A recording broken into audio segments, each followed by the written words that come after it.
झेंडूची कशी कशी लावली होती हा व्हिडिओ तर आहे, पण त्याच्यानंतर बघा मी किती रोपे तयार केली आणि मुळ्या बघा किती येते. ही तर आपल्या साध्या मातीमध्ये लावलेली आहे. म्हणजे तुम्ही यावेळेस झेंडूची जेवढे रोपे असेल ना, एकाच रोप्यापासून तुम्ही भरपूर असे रोपे करू शकता. वरचा शेंडा तोडायचा, दुसरं रोप तयार करायचं. बघा इतर रेतीमध्ये सुद्धा लावलेलं आहे. आणि याच्यामुळं काय होतं माहिती आहे का, आपलं जे झेंडूचं झाड आहे ना त्यालासुद्धा भरपूर फुलं येण्यासाठी ते तयार होते, कारण त्याच्यावर ब्रांचेस भरपूर तयार होतात.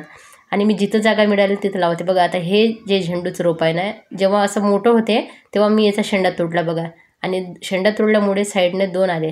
इथं पण शेंडा तोडल्यामुळे आजूबाजूने ब्रांचेस झाल्या. त्या ब्रांचेस झाल्यावर परत आपण लावू शकतो. म्हणजे बघा किती फायदा होते झेंडूमध्ये पण. असे शेंडे तोडायचे, लावायचे आणि ते रोपे मोठे झाल्यावर परत दुसरे रोपे तयार करायचे. आणि त्याच्यावर जे ब्रांचेस वाढतात त्याच्यामुळे फुलं पण भरपूर येतात. आणि खत तुम्ही म्हणाल तर खत तुम्ही गांडूळ खत देऊ शकता, कंपोस्ट देऊ शकता आणि त्याच्यानंतर शेणखतसुद्धा देऊ शकता. हे सर्व खतं आपण ऑर्गॅनिकचा वापर करते मी. पण तुम्ही रोपे बघा किती वाढले माझ्या बागेमध्ये. मला असं वाटत होतं यावर्षी माझ्याकडे झेंडूचे रोपेच नाही. तेव्हा मी 1-2 रोपे विकत आणली आणि मागच्या वर्षीचे जे होते 2-3 त्याच्यापासून पण भरपूर वाढली. आणि यावर्षी परत बघा अशा मुळ्यात दिसतात ना, लावतच राहायचं आपलं. कधी पण प्रयोग करत राहायचे. कधी कोणतं रोप लागेल हे सांगता येत नाही. जर लावता येत नसेल तर. जेव्हा मला माहीत नव्हतं तेव्हा खूप नवल आलं होतं. धन्यवाद.